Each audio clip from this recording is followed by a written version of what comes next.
What is going on, guys? It is Wrestlelamia here, back with some more news. Join us now as we look at the wildest news stories and rumors you need to know, including WWE in major trouble. Are we now in the ruthless depression era? A wrestler receiving death threats? John Cena becoming a Grand Slam champion tonight? The real reason for Drew McIntyre's suspension? Is a legend training for a return? Mandy Rose and Liv Morgan got into a real fight, and much more. Be sure to subscribe and hit that notification bell for daily wrestling videos, and follow us on Facebook for exclusive lists. Now let's see the intro and get straight into our first story.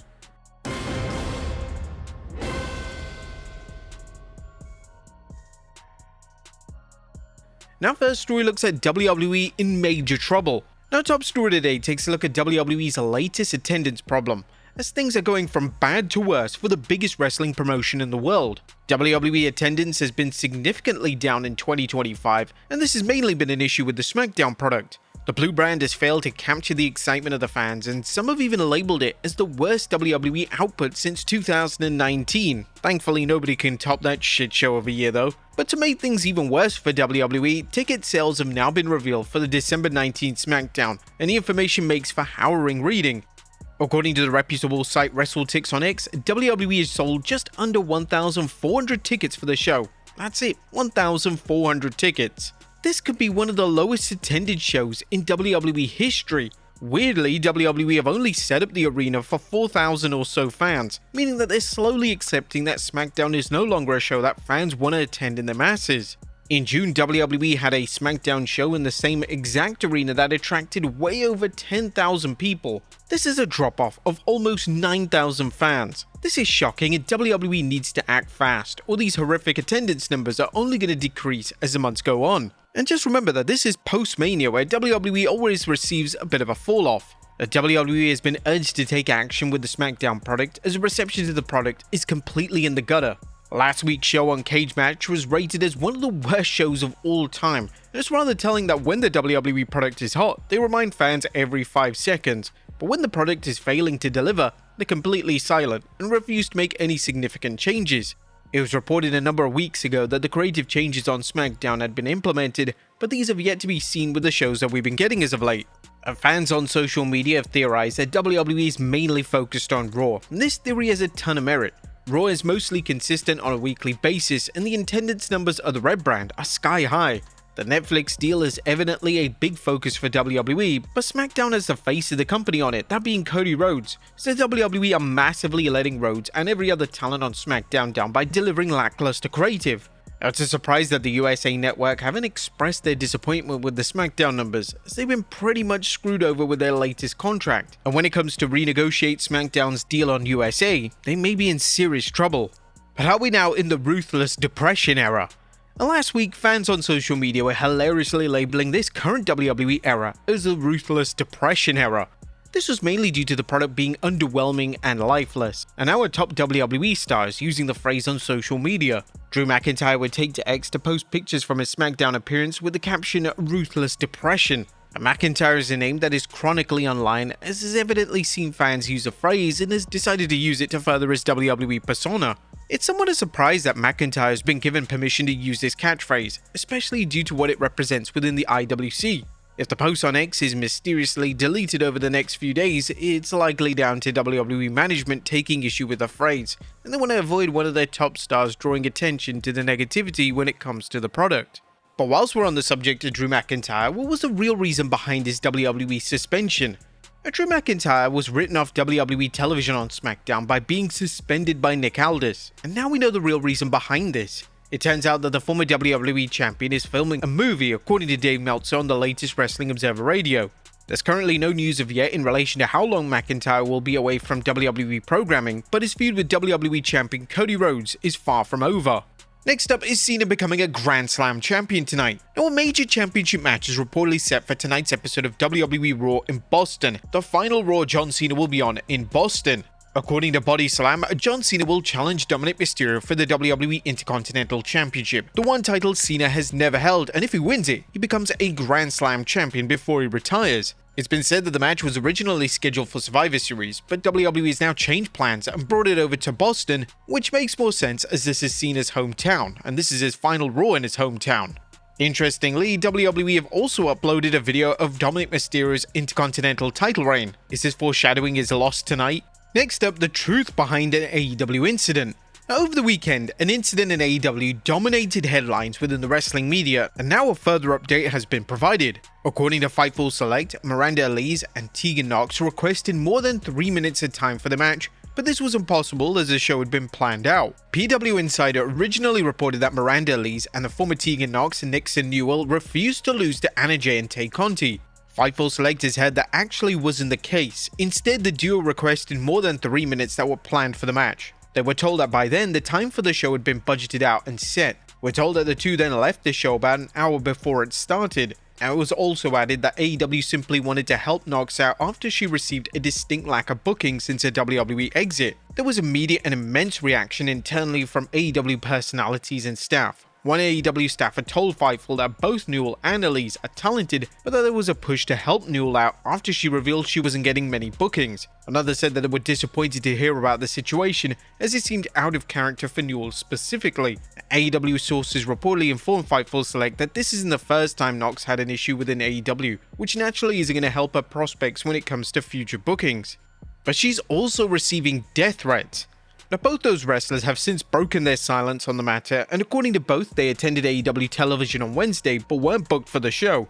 In relation to the AEW Collision incident, they decided that the match outcome wouldn't benefit anyone, and were told they had permission to leave if they wished. The situation is now getting way out of hand as some fans decided to send death threats to the former AEW star. On a Twitch stream, Nox stated she woke up with multiple death threats from the IWC. It's lovely waking up to death threats again for standing up for what we believe in and looking out for the company. I had multiple today. I got 3 today and it's always with the IWC, so it is what it is. This is obviously not okay and there's never an excuse to send death threats to anybody. Next up, WWE gives 0 Fs about this title. The presentation and booking of the WWE Women's US title has received a ton of criticism since its inception. The title has been barely defended on television, and as things stand, the title is yet to be defended on a single WWE PLE. A specific criticism was offered towards the reign of Julia, as WWE seemed to have no clue how to book a reign, and they had to drop it back to Chelsea Green in a minute on last week's SmackDown. In a confusing move, WWE have the story of the match focus on Chelsea Green wanting to ensure that Julia didn't become the longest reigning US champion. The issue with this was that she'd already reached that milestone when the match took place, meaning that SmackDown's writers can't even keep up with their own records and continuity. Fightful Select's latest Q&A offering has provided a clear update when it comes to the status of the title, and it turns out that WWE never had a plan for the title, and they never really cared about the existence of the title itself. The reality is that WWE has never had a plan nor really cared about the US title. It was a hastily made decision after Chelsea Green and Mishin had a banger of a feud without a title, and there was no world title programs for either woman. So in addition to adding the IC title that Becky Lynch willed into relevance, they added the US title with no significant creative plans or real time that they planned on giving it. And this is all evident in the booking of the title, and introducing the titles for the sake of it is a complete waste of time and historically has always ended in disaster. We've seen how much success the Women's IC Championship has been over on Raw, but this has predominantly been down to Becky Lynch. Lynch treats the title like it's the world title, and it's a regular fixture on WWE PLEs. WWE just has no desire to treat the US title in the same manner. There have been calls from fans to see a main event style name such as Bianca Belair or even Charlotte Flair take the title and deliver open challenges. Whilst this could work, the SmackDown's women's division is so shallow that they would simply run out of challenges within the space of a month. Next up, a legend training for a return. A wrestling legend Chris Jericho turned 55 yesterday, and the wrestling great took to Instagram to show off his body transformation. The inaugural WWE Undisputed Champion looks to be in the best shape of his life, and this has fueled speculation that Jericho is WWE bound. The majority of the comments on Jericho's post are directly referencing a potential WWE return, so it's possibly the worst kept secret in wrestling right now.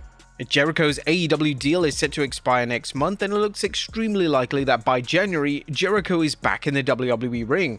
AEW did actually send out a birthday message to Jericho on X, but they do this for all contracted talent, so this doesn't necessarily mean that Jericho is staying in the company, and even fans started to troll the post by saying this is the last birthday that he spends in AEW. There are rumors that fans can expect a Jericho return at the Rumble in Saudi Arabia. Jericho is such a huge name that it's only fitting that he returns on a stage such as the Rumble. This would also mean that Jericho is in a position to have one final WrestleMania matchup, and he could even go in the Hall of Fame in the same weekend, which would be a fitting close to an iconic career that has spanned multiple decades. Next up, Mandy Rose and Liv Morgan got into a real fight. During a promo class at the WWE Performance Center, Mandy Rose and Liv Morgan reportedly escalated a scripted drill into an actual physical confrontation. According to Sonya Deville, what began as a planned pull-apart segment turned into chaos when the pair began genuinely fighting. When speaking on CJ Perry's Identity Crisis podcast, Deville mentioned, "We're in promo class and we did this drill and it's called a pull-apart promo. You do a pretend pull-apart. People are security or other people are pulling you off the other girl and you're just pretending, and then you have to cut a promo right after." So they're doing a pull apart. Me, Aaliyah, Danielle, Camilla, we were the 3 people to pull them apart. I'm in the middle of the 2 of them and then they're doing it and it feels normal at first. Then I'm feeling wind whiz past my ear and I'm like, yo, they're really throwing. And I hear one of them say, "What up, bitch?" Then I look, Aaliyah's gone, Danielle is gone. They bounce because now it is a scramble and I'm in the middle. I'm shooting on both of them to get off each other. Mandy had Giona, aka Liv Morgan's hair, Giona had Mandy's hair, and they're screaming each other and swinging for the fences. Finally, the boys slide in to help me rip them apart. They get in the ring, we get them apart, they slide out, coaches are yelling, Man Bloom comes in and everyone's freaking out. Mandy was so proud at the time that she didn't have her hair extensions back then, so Liv rolls out and she's like, "You pull my hair." And Mandy goes, "At least my hair is real, bitch." And they're just effing each other up now, cursing each other out. The coaches come in and gave a big speech. I think one swung a little too snug and the other retaliated. Deville mentioned that this was not a storyline or a planned angle. This was a legit heat between 2 wrestlers in training. And finally, a WWE return incoming.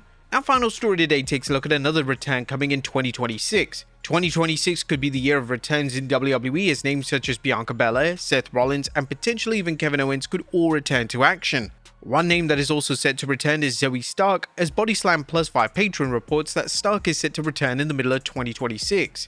On the May 19th episode of Monday Night Raw, Zoe Stark suffered a serious knee injury in a Money in the Bank qualifying match against Rhea Ripley and Kairi Sane. Stark went for a missile dropkick and landed awkwardly, resulting in a torn ACL, MCL, and meniscus. Stark's recovery has been going well, and the initial timeline for a return is currently somewhere in the middle of 2026. WWE officials are still very high on Stark and have been talking about the direction of her character upon return as a potential babyface. Stark has a ton of potential, and the idea of her trying out a babyface character is rather interesting. Before her injury, she was teasing an RT-style character on social media, but sadly this was dropped, likely due to her injury. This could have been a fun and fresh take on the classic Attitude Era gimmick, especially with characters such as Rhea Ripley pushing PG guidelines on a weekly basis. But there you have it, folks, our look at the wildest news stories and rumors you need to know. Be sure to leave your comments down below, and I'll see you next time with some more wrestling content.